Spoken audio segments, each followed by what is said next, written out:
Dan, who's your closing lineup? Well, I don't think it's that simple. We try to make it like, oh, we got to put these guys in.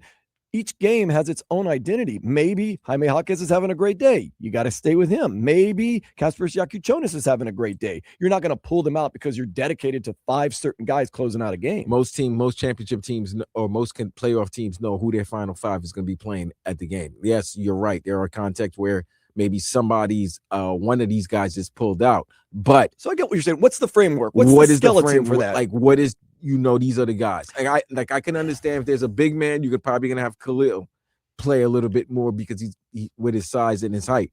But what is the template? I get you. What's the template? That's a smart way to go. Oh man, the thing is, you put Norman Powell and Tyler Hero out there. The defense, the offense is great, but because Bam is there. Bam is official. Other than Bam, who's the other 4?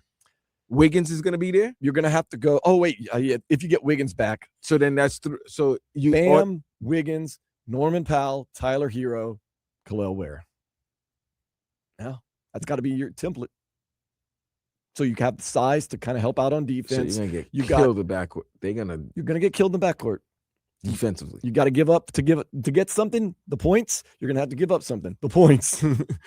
But you got to go with your guns. You have to have your guns blazing at the end of the game. Because if you saw yesterday's games, that's why you tell Bam and Kel'el, you're gonna have to pull some slack for us.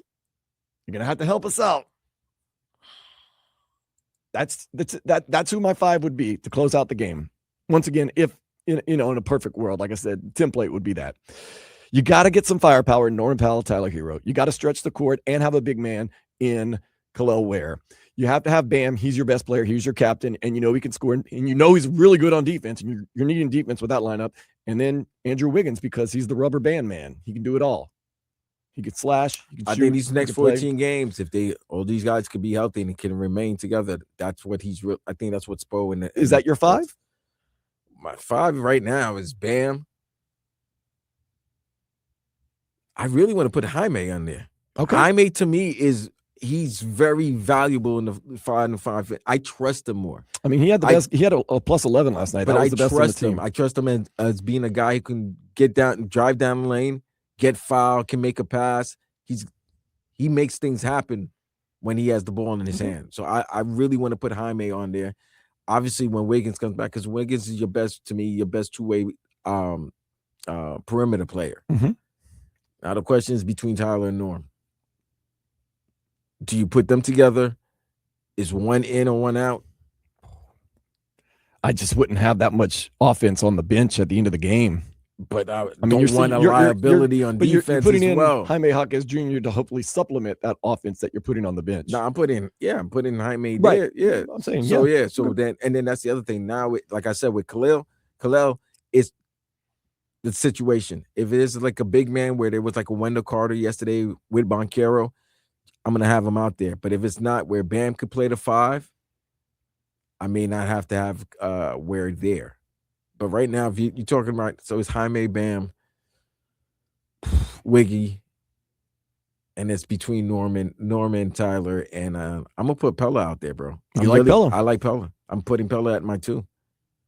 Okay. I'm putting Pella at my 2. I mean, you're closing out a game with Pella Larson.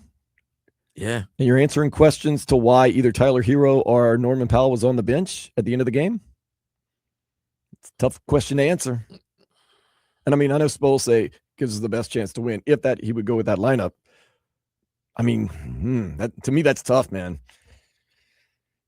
But Jaime Jaquez Jr. has played so well this year that he is in that conversation of closing games. Dude, I trust him a lot in late game situations.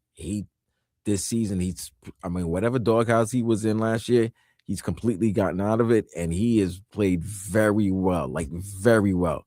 I give him a tremendous amount of respect because a lot of young guys, they might go left. It might go the other way after what happened to him last year.